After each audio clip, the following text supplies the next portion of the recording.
The transmission arrived at 0347 hours, ship time, not with fanfare, not with the thunder of 1,000 vessels dropping out of FTL above a trembling planet.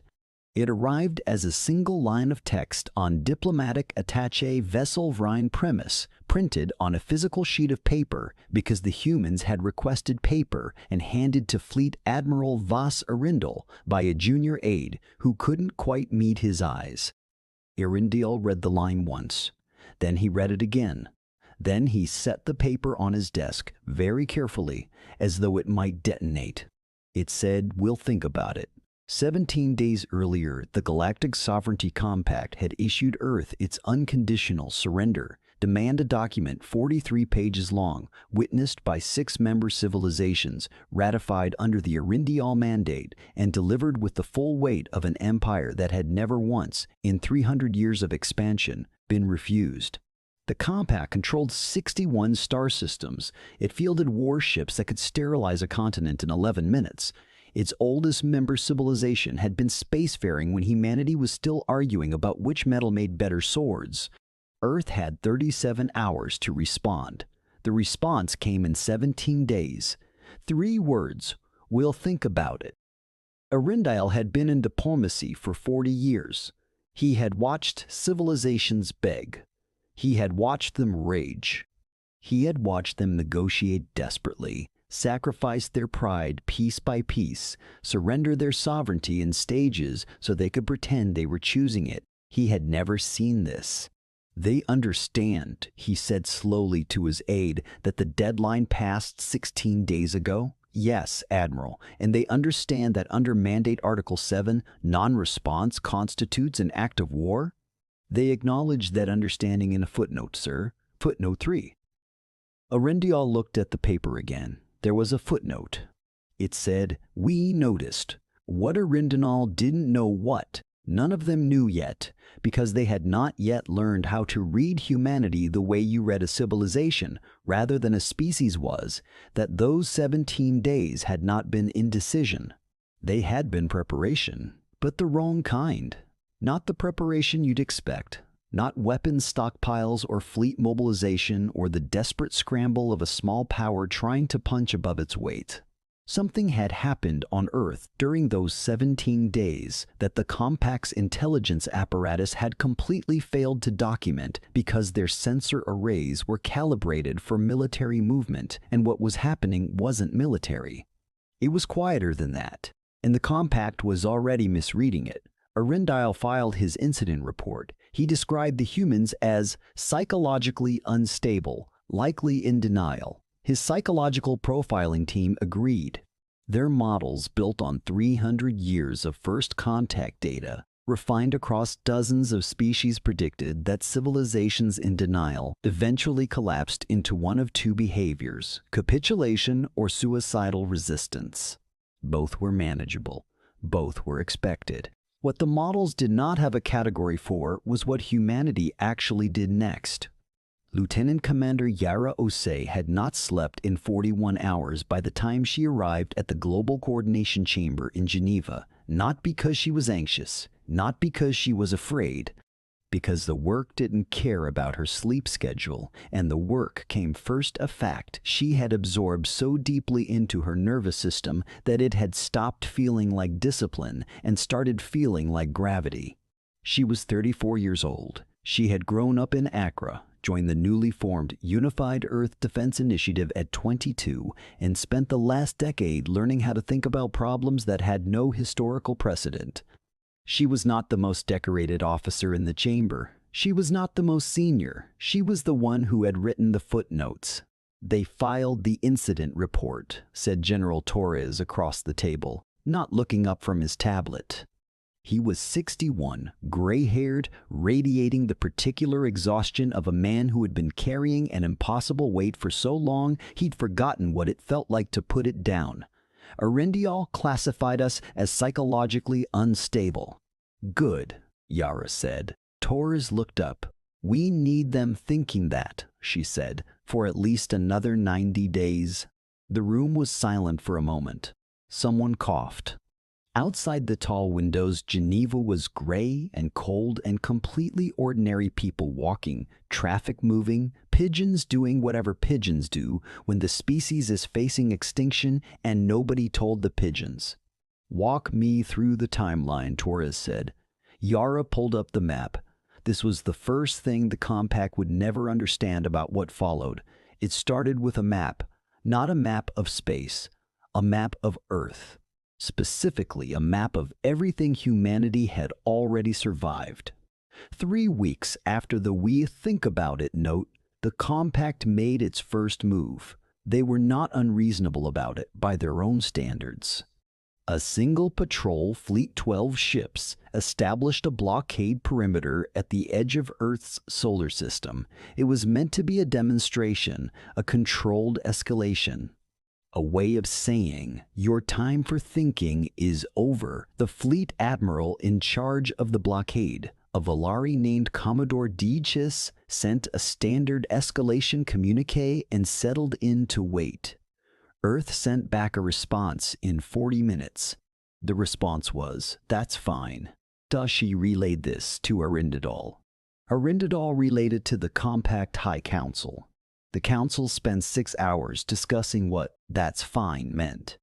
The consensus arrived at by the most sophisticated diplomatic minds in 61 star systems was that humanity was calling their bluff, that they assumed the compact wouldn't actually enforce the blockade, that they were gambling on the political cost of an actual siege being too high. This was a reasonable interpretation. It was completely wrong. "That's fine" meant exactly what it said. The blockade affected interplanetary shipping, not Earth's surface. Earth's surface was largely self-sufficient. The humans had looked at the blockade, calculated its actual material impact, and concluded, we can absorb this, and while they're busy maintaining it, they're burning fuel and personnel and political capital, and we are not. The compact had established a blockade to pressure Earth. Earth had turned the blockade into a slow drain on compact resources, and they hadn't said a word about it. They had just said, "That's fine," and gone back to work. Dus spent 30 days in orbit waiting for signs of distress. The signs never came. "They're not cracking," Decius reported on day 31. His voice carried something that wasn't quite unease but was adjacent to it. "Civilian morale hasn't measurably deteriorated. There's no internal political pressure for capitulation. We've been monitoring all open communications." "All of them?" Arindal interrupted. "All accessible channels, sir. The volume is..." A pause. "The volume is significant." "Significant how?" Another pause. Longer. "Admiral, humanity generates more communication traffic in 12 hours than the average compact member generates in a standard year.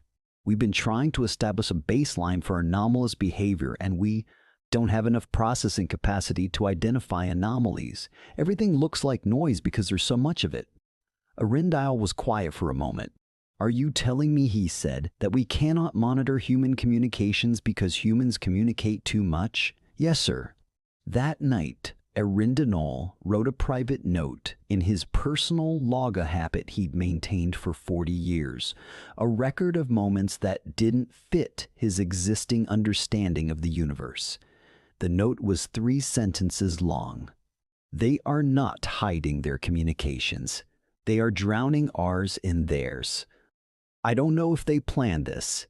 He didn't know which possibility frightened him more. Yara had not planned the communication volume. That was the thing about humans that the compact's models kept failing to capture the difference between a strategy and a characteristic. Humanity communicated constantly because that's what humans did. They talked to each other about fear and bread recipes and bad dreams and the inexplicable behavior of their pets and the precise way the light looked that morning and whether they thought the empire that was blockading their planet was actually going to follow through or whether this was another political power play, and what did everyone else think. They communicated constantly, and under pressure they communicated more. This was not a tactic, it was biology. But the effect was the same as a tactic, and that distinction was one the compact would spend the next several months failing to make. Day 47 of the blockade. Commodore Duchess flagged an anomaly. Not in the communications data that was still a wall of noise. This was physical. Thermal signatures from Earth's surface had shifted, not dramatically, barely above the noise floor of his sensors. But something was generating heat in patterns that didn't match civilian industrial output. He filed a report. The report was analyzed for 9 days before anyone noticed what the pattern actually was. It wasn't weapons production. It wasn't military mobilization. It was agricultural. Massive-scale food preservation and storage, distributed across thousands of sites on every continent. Humanity was storing food. Not weeks' worth. Not months' worth. Years' worth. Arindal received the analysis and sat with it for a long time. Then he called his senior staff together and said something none of them forgot. They're not planning to outlast the blockade. They're planning to outlast us. The room was very quiet. That's not possible, said his chief strategist, a Valari named Thessar who had modeled 37 siege scenarios in her career. Our economic capacity exceeds theirs by a factor of several hundred. I know. Arindal looked at the thermal map, but they don't need to match our capacity. They need us to maintain the blockade long enough that it becomes politically indefensible. Long enough that our member systems start asking why we're spending this much on one primitive planet that refuses to be afraid of us. Silence. How long can they store food for? Someone asked. The analysts estimate between 4 and 9 years of full planetary reserves. A pause. At current compact political cycle rates, maintaining this blockade for 4 years would require 3 separate council ratifications. Each one is a political fight. Thessar said very quietly. They did the math. They did the math, Arindaral agreed. He reached out and turned off the thermal display, and they did it before they sent the first note. This was the moment day 56 of the blockade. 3 words and a footnote still echoing in Arindal's head when his understanding of the situation began to fundamentally shift. Not because anything dramatic had happened, because something quiet had happened, and he was beginning to understand that with humans, the quiet things were the ones you needed to worry about. He sent a new communique to Earth, not a demand this time, a question. What exactly do you want? Earth's response took 6 hours. It said the same thing we've always wanted, to be left alone to figure ourselves out. We're not done yet. Arindal stared at that for a very long time. We're not done yet. He had spent 40 years in diplomacy. He had translated that particular sentiment from 43 species across 108 distinct first contact scenarios. It always meant the same thing. We're afraid and we're buying time, and please don't push us any harder. He flagged it that way, logged it that way, built his response strategy around that interpretation. And he was wrong in a way that would take him another 4 months to fully understand. Wrong, not about the words, but about what done meant to a human. Yara was in the middle of explaining exactly what done meant when Torres interrupted her. They're moving the fleet. She stopped mid-sentence. The blockade had been static for 56 days.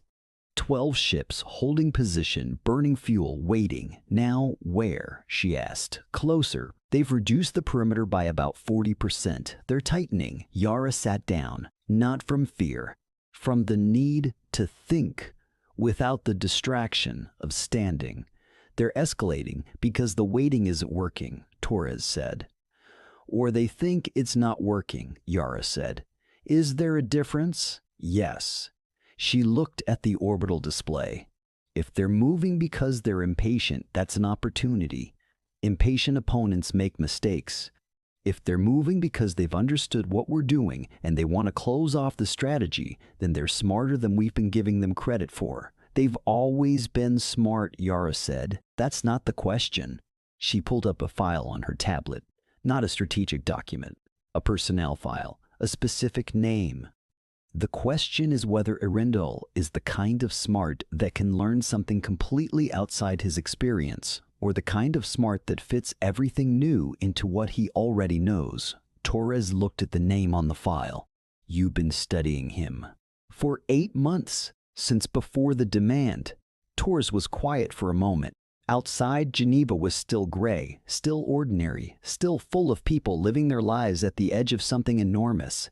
And, he said, he's brilliant, Yara said, but he's never been wrong before, not in 40 years.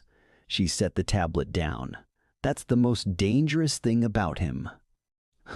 The Titan blockade brought Earth's communications traffic under partial disruption for the first time.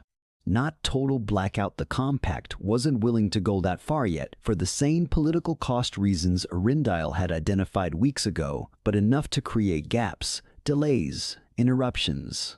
Earth's response was immediate and completely baffling. They started using older technology, not primitive technology, not drums or signal fires, old human technology, radio, shortwave, packet relay systems that predated their entry into the broader galactic communications infrastructure by decades. Systems that used frequencies the Compact's disruption arrays weren't configured to target because no spacefaring civilization had used them in 150 years. SAS reported this with something that had fully crossed over from unease into alarm. They built redundant systems, he said. They maintained them. For how long? The answer, when his team found it, was 60 years. Earth had been maintaining analog and sub-digital fallback communications networks for 60 years since the moment they'd first detected that they were not alone in the universe. 60 years before the Compact ever made contact. 60 years before the demand. Before any of it. They've been preparing for us, Dush said, and there was something in his voice that Arindile had never heard in 30 years of working with the Commodore. He was scared. Arindile called an emergency strategic session. The Compact's 6 council representatives assembled via secure channel. 6 different species, 6 different homeworlds, one collective certainty that had been quietly eroding for weeks. The situation has changed, Arindile said, without preamble. He had stopped softening things for the council 3 weeks ago. The blockade stands, said Councillor Marin of the Death Compact. Our position hasn't. Our position is fine, Arindile said. Their position is the problem. He pulled up the data. The food reserves, the communications redundancy. The fact that Earth's internal economic indicators had not declined by any measurable margin in 56 days of blockade. He laid it out cleanly, methodically, the way he presented data for 4 decades. Then he said, I don't think they're afraid of us. A different kind of silence than the one he was used to. All species, said Councillor Thesser Veth of the Primal Accord, experience fear when faced with overwhelming force. Yes, Arindile said, they do. That's the point. He looked at each face on the screen in turn. They experience it. And then, according to every piece of data I have, they continue anyway. As if the fear is. He paused. He had been trying to find the right word for 2 weeks. As if the fear is fuel. More silence. That's not rational, Marin said finally. No, Arindile agreed. It's not. He turned off his display. I think that might be the problem. On day 73, something happened that no one had predicted, and the prediction failure cracked the Compact strategic model in a way that never fully healed. Yara Osei requested a direct communication with Fleet Admiral Arindile, not through diplomatic channels, not through the formal protocols of the Arindile Mandate. A direct personal communication, flagged as informal, with her name and rank attached and no institutional weight behind it. Arindile accepted it because 40 years of instinct told him that something this unexpected was worth understanding. The communication opened. Yara's face appeared on screen. She looked. He processed this, slowly, tired, not broken. not desperate, tired the way someone looks when they've been working very hard on something they believe in. "Admiral Arundinal," she said. "Lieutenant Commander Osei, I wanted to ask you something," she said, unofficially. "Ask, ask." "When you've done this before the demand, the deadline, the blockade, how long did it usually take?" He studied her. "Before capitulation, it varied. 3 weeks for one civilization, 8 months for the most resistant. 8 months for the most resistant." "And the ones who took 8 months," she said, "what happened to them?" He was quiet. "They joined the compact," he said finally, "under less favorable terms than they would have received at the beginning." Yara nodded slowly, as though she were filing this away. "Thank you," she said. "That's all you wanted to know, for now." She paused. "Can I ask one more thing?" "Go ahead." "In your 40 years," Yara said, "has any civilization ever made the compact question whether the blockade was worth it before it ended?" A long silence. "No," Arundial said. Yara nodded again. She looked at him with an expression he couldn't quite categorize. Not defiance, not fear, not negotiation. Something quieter and more fundamental. "We will," she said. The connection closed. Arundial sat in his chair for 11 minutes without moving. Then he opened his personal log and wrote, "She wasn't threatening me. She was informing me. There is a difference. I need to understand what it is." Day 89. The internal cracks that Arundinal had been tracking in the Compact Council widened publicly for the first time. 2 member civilizations, the Preth Sovereignty and the Kellyan Cooperative, formally requested a strategic review. They cited resource expenditure. They cited the lack of progress. They cited, in careful political language, the question of whether a single, unaligned primitive planet warranted this level of sustained investment. Arundial read the request and thought, "She said 89 days ago that this would happen, and she was right." Then he thought something that disturbed him more. She knew our political cycle. She knew the threshold. She did the math on us, the way we do the math on every civilization we've ever absorbed, and she did it before they sent the first note. He requested access to Earth's pre-contact history. The full archive, all of it, everything the Compact's anthropological divisions had collected in the 17 years since first detection. It took 4 days to compile. When it arrived, Arundial didn't sleep for 31 hours. Because buried in the human historical record and the wars and the collapses and the disasters and the improbable survivals was a pattern so consistent across so many thousands of years of documented history that it stopped being a pattern and started being a feature. Humanity had always been surrounded by forces that should have ended them, and they had always found a way to make those forces more expensive than they were worth, not through power, not through superiority, through cost. Through making the price of defeating them so high and the timeline so long and the political will required so exhausting that it was easier to leave them alone than to finish what had been started. They had done it to each other for millennia. They had been doing it to the Compact since day one. And the Compact had walked into it because it looked, from the outside, like the behavior of a civilization that didn't understand it was losing. "He's starting to see it," Yara said. Torres looked up from his station.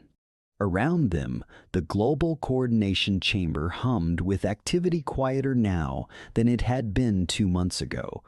A more settled kind of urgency, the kind that comes when people have committed to a long road and stopped fighting the length of it. "How do you know?" Torres asked. "He's accessed our full historical archive."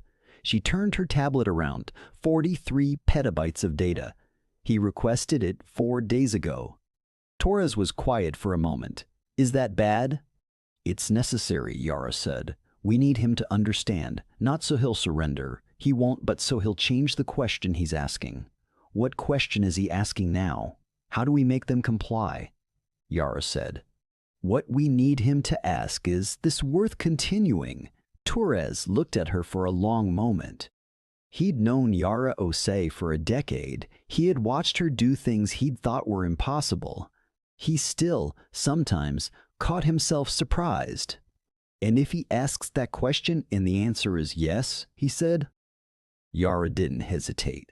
"Then we find out how much we can actually survive," she said. "And we hope it's enough." Day 112, the compact fleet moved again.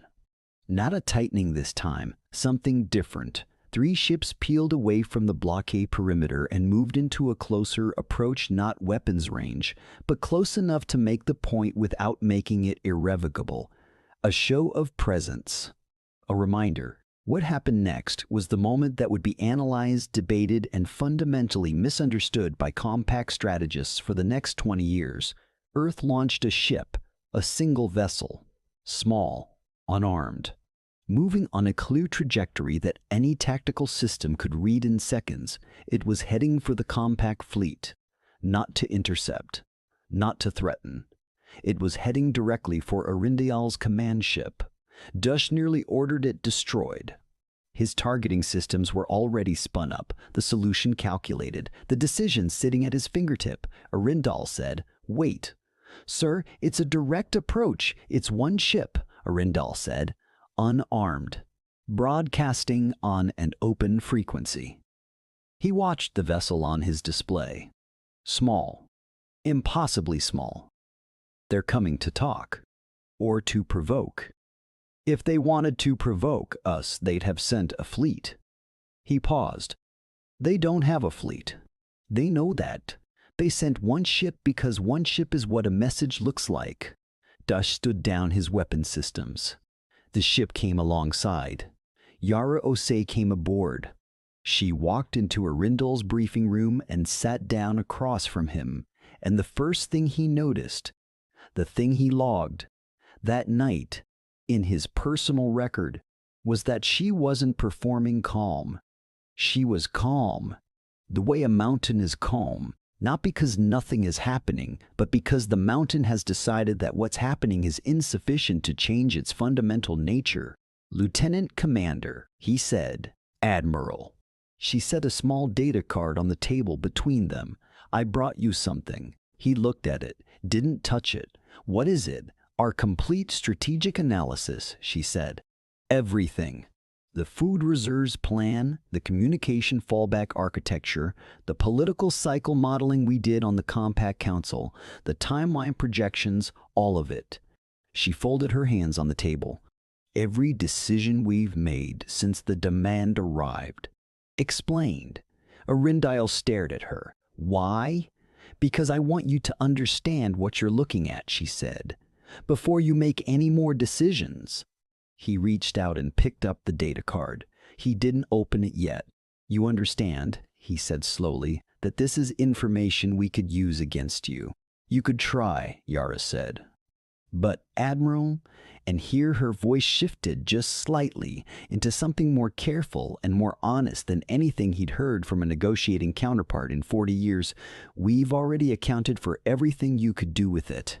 The plans adapt, the storage dispersal changes quarterly, the communication networks rebuild themselves if you target them, the food reserves are distributed across 6,000 sites." She paused. "We're not giving you the playbook because we trust you. We're giving you the playbook because we want you to see that neutralizing it would cost more than it's worth." A long silence. "You want me to do the math," he said. "I want you to do the math," she agreed. He looked at her. She looked back. Something passed between them that wasn't quite respect, not yet, but was something it would eventually become. "What's on the other side of this?" he said finally. "If I recommend withdrawal, if the compact ends the blockade, what are you actually asking for?" "What we've always been asking for," Yara said. "Time, space, the chance to finish becoming whatever we're going to become. We're not asking you to leave us alone forever. We're asking you to stop deciding what we are before we've decided ourselves." Arindial was quiet for a long time. Then he said something he had never said in 40 years of diplomacy, something that his personal log, recovered and archived years later by compact historical divisions, would record verbatim, "What are you going to become?" And Yara Osei, tired and certain and unafraid, said, "We don't know yet. That's the point." He read the data card, all of it, 41 hours. He didn't sleep. He ate at his desk, a habit his staff had stopped remarking on years ago. And he read everything humanity had put together in the time between the demand and the note, and then everything they'd built and adapted in the 112 days of the blockade. By the end, he wasn't frightened in the way he'd expected to be frightened. He wasn't frightened by the competence or the planning or the depth of preparation. Those were impressive, but they were understandable. They were things he had a category for. He was frightened by something else. He was frightened by the fact that nowhere in 41 hours of reading, nowhere in hundreds of documents, thousands of decisions, the entire visible architecture of humanity's response to an existential threat, did he find evidence that anyone had seriously considered giving up. Not as a rejected option, not as a path considered and discarded.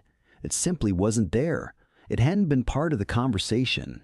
They had looked at the most powerful empire in the known galaxy, and they had started solving the problem the way you start solving any problem, by assuming you will solve it and working backward from there. He wrote in his log that night, "They are not brave because they are unafraid. They are brave because they have decided that the outcome of their fear is irrelevant to the decision. I don't know how to model this. I don't know if anyone can." Day 129. Arindinal submitted his recommendation to the Compact High Council. It was 37 pages long. It did not recommend military escalation. It did not recommend continued blockade. It recommended using language that the Council would debate for weeks: a strategic reassessment of Earth status classification, from uniline primitive requiring integration to something for which the Compact's classification system did not yet have a category. He invented one. He called it asymmetric persistent entity classification pending. What it meant, in plain terms, was we cannot predict what they will do, we cannot afford the cost of forcing them, and we do not yet understand them well enough to know what we are dealing with. The Council rejected it in 3 days. The Council reinstated the blockade. And on day 130, Earth did something that nobody, not Arindile, not Yara, not the Council, not the Compact's most sophisticated predictive modeling, had anticipated. They transmitted a new message.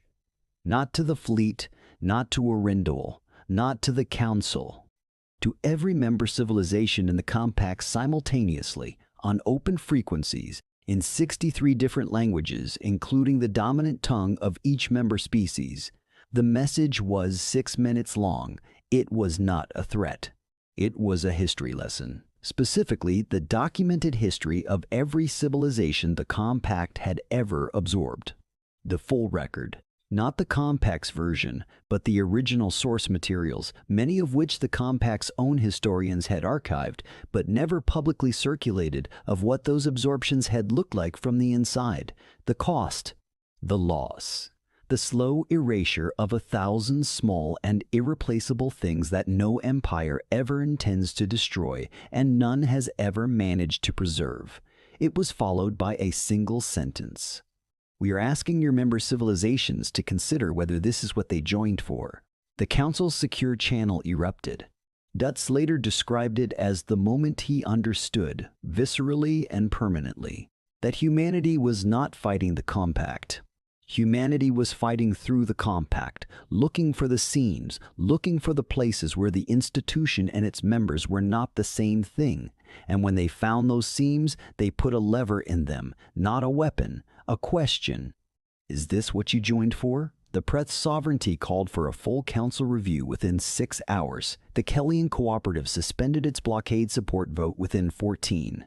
By day 134, the Compact Council was in emergency session, and the blockade had stopped being a demonstration of power and become a political crisis. Arindinal, watching the session from his command ship still holding position above Earth, opened a channel to Yara. She answered immediately. She looked exactly as tired as she'd looked when she'd come aboard. Possibly more.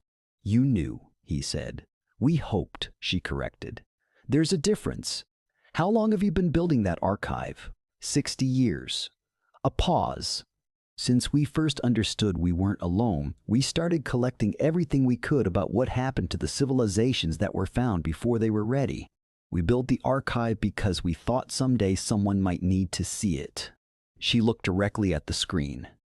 We didn't build it for the council. We built it for the council's members. There's a difference, Arundel said, echoing her own words back. Yes. He was quiet for a long moment. What happens now? He asked. That depends on you, Yara said. You filed a recommendation. The council rejected it. But the recommendation was filed. It's on the record. It exists. She paused. In 60 years, when historians look at this moment, they'll find it. They'll find that one compact admiral looked at Earth and told the truth about what he saw. Is that enough? It's a start, she said. And he understood, with the particular clarity that comes from looking directly at something you've been avoiding, that this was what she'd been doing from the beginning. Not winning, not defeating, building a record, building a history, building, slowly and deliberately, the archaeological evidence of a civilization that had been asked to disappear and had said, quietly and without drama, no, we'll think about it. We're not done yet. They were building proof that they had existed, proof that they had persisted, proof that the cost of ending them had been, at every moment, higher than the compact had been willing to pay. And proof, most importantly, that they had known from the beginning that the way to survive an empire was not to defeat it in the field. It was to outlast it in the record. The blockade ended on day 141. Not with surrender, not with capitulation. The formal language was strategic suspension pending reclassification review, which was the compact's way of stepping back without admitting it was stepping back. Arundel had written that language himself. It was a gift of sorts, a way for the council to exit without losing face, and he had offered it because he'd spent his career understanding that the way you end a confrontation determines whether the peace holds. Yara read the formal notice in the Global Coordination Chamber. The room was silent in the particular way that happens after an enormous thing and before the understanding of it arrives. Then someone, in the back of the room, started clapping, slowly at first, then others, then all of them. Yara didn't clap. She was already thinking about what came next. Torres came to stand beside her. "We should celebrate," he said. "We should," she agreed, "and we will. But not yet. What are you thinking about?" She looked at the orbital display. The compact fleet pulling back. 12 ships reversing course, beginning the long transit to their next assignment. "I'm thinking about what they learned," she said, "about us." Torres waited. "They learned we can outlast them," she said. "They learned we can do the math. They learned we have archives and fallbacks and redundancies and 141 days of proving that the cost of breaking us is higher than we look like it would be." She paused. "That's all true, and it's all necessary." She turned away from the display. "But the thing that actually stopped them," she said quietly, "wasn't any of that. It was a question. 6 minutes of history in one question. Is this what you joined for?" She looked at Torres. "The compact isn't one thing. It never was. And they didn't build it because they wanted to erase everyone else. They built it because they were afraid, and afraid things build walls." A long pause. "We're not that different." Torres thought about this. "Dangerous thought," he said finally. "The useful ones usually are," Yara said. The compact filed its reclassification review over the following 8 months. Arundel led the review committee. The final classification, ratified by full council vote narrowly, contested at every stage, was not asymmetric persistent entity. That language hadn't survived the political negotiations. The new classification was simpler. Sovereign independent entity active. It meant not a member, not an enemy, not subject to the mandate, something the Compact's governance framework had no prior entry for because no prior civilization had forced them to create one. Earth had not joined the Empire. Earth had created a category of thing that the Empire had to acknowledge existed. When Arindel submitted the final paperwork, he received, unsolicited, entirely personal, sent through the same direct communication channel. Yara had first used a message from Lieutenant Commander Osei. It was very short. It said, "Thank you for writing it down." He sat with that for a while. Then he opened his personal log, 40 years of entries, 40 years of moments that hadn't fit what he already knew. And he wrote the last entry he would ever write about Earth. I have spent my career believing that what makes a civilization powerful is the force it can project. I was not wrong, but I was incomplete. There is another kind of power I did not have a name for until now. It is the power of a civilization that has decided, collectively and without drama, that it will not stop. That has looked at every force arranged against it and concluded not that it can win, but that the cost of losing is something it is unwilling to pay. You cannot model this. You cannot counter it strategically. You can only encounter it and be changed by what you find. They were not the strongest species we have faced. They did not have the largest fleet, or the most advanced technology, or the deepest resources. They were the species that, when told to stop existing on their own terms, said, "We'll think about it." And then they thought about it. And then they kept going. I don't know what they will become. I suspect they don't either. That may be the most important thing about them. The galaxy is going to have to learn how to make room.